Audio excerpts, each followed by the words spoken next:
no, what's the mic? Oh, okay. That's bad. Welcome, Negronis with Nord, episode number 10. We have a very special guest here.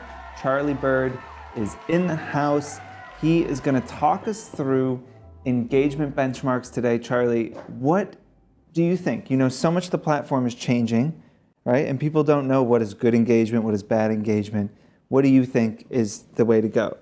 Oh, yes, that's very nice. Okay. But what we're talking about today is engagement benchmarks. I had a question and somebody said, I'd love to know what your thoughts are on engagement benchmarks, given much of the platform has changed recently and posts perform so differently. That is true, right? Instagram is constantly releasing new things. We know that when they release those things, the algorithm changes generally, but also we know that in the beginning of them trying to make that feature or that new form of content happen, they are optimizing it in the algorithm, right? They did it with video, they did it with IGTV, they did it with Reels.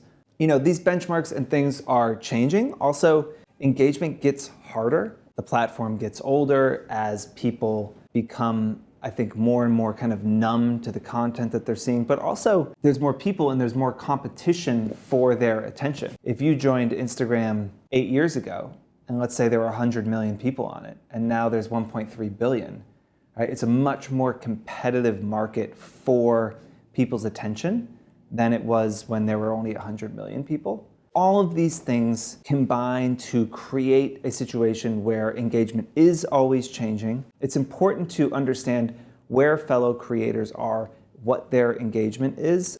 I'm just gonna go follower count and engagement number for a few of these. 1 to 5,000, 5%. 5 to 10,000, 3.5%. 10 to 25,000, 2.4%.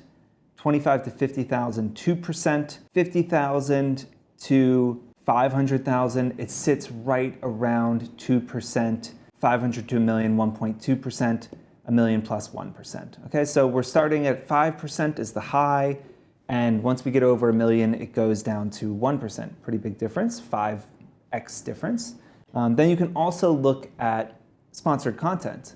Really interesting that sponsored content for people from 1 to 5,000 followers has a higher engagement rate than organic content. A few reasons for this. One, there's a lot less of it, so it's easier to have a higher average because there is less sponsored content in that 1 to 5K range. When you are a smaller creator just starting out, your audience gets really excited when you get a sponsored post. They feel like that's a big moment for you. It's something that they want to celebrate. We've seen this happen over and over again, so that makes sense. From 5,000 to 100,000 followers, the engagement rate is about 20% worse on sponsored content than it is on non-sponsored content. And when we get to 100K and above, it gets about 100% worse.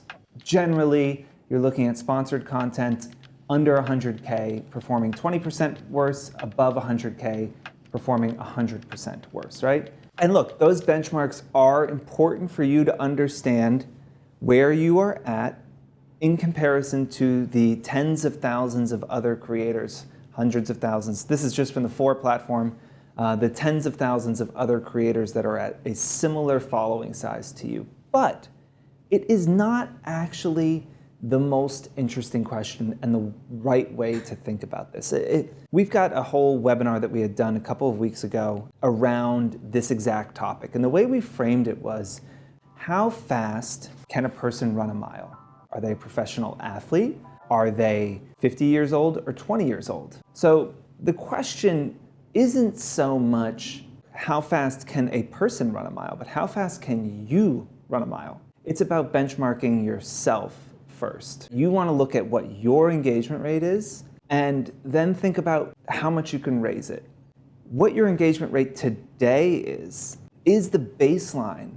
And what you want to do is set a goal of where you want it to be.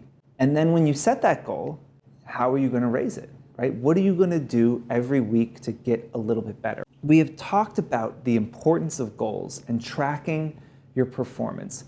What you track is what you change. That's something that's talked about a lot in business, right? If you're not tracking a metric, you're not focused on it and you probably won't change it. You know, we have an example in the marketing team, much of which are in this room right now. Last year at some point we said, you know, we want to triple the amount of inbound leads that are coming to the business in a quarter. It was amazing by tracking that every week, looking at the numbers, figuring out where we needed to go, coming up with initiatives to impact that number. We were able to triple the amount of people coming into the business saying that they were interested in potentially working with us. So if your engagement's at 2% today and you want it at 4% in 6 months, what are you gonna do to change it? I'm gonna spend an hour a day engaging with my followers. Whatever it is, like whatever the experiments are, whatever makes sense for you.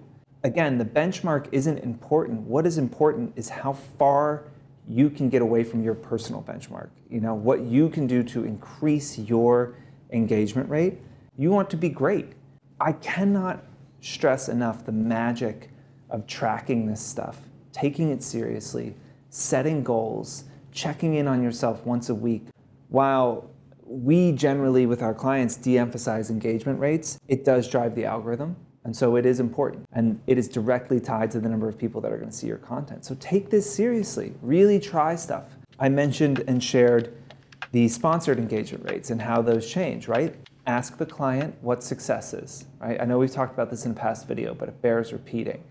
If you don't know what success is, if you don't know what the goal of the campaign is, then you cannot create content that is going to achieve that brand's goal. What's the main KPI for this campaign? Oh, it's traffic. Okay, well, I'm gonna create very different content if I'm driving traffic. Also in that same email, ask the brand what has worked in the past.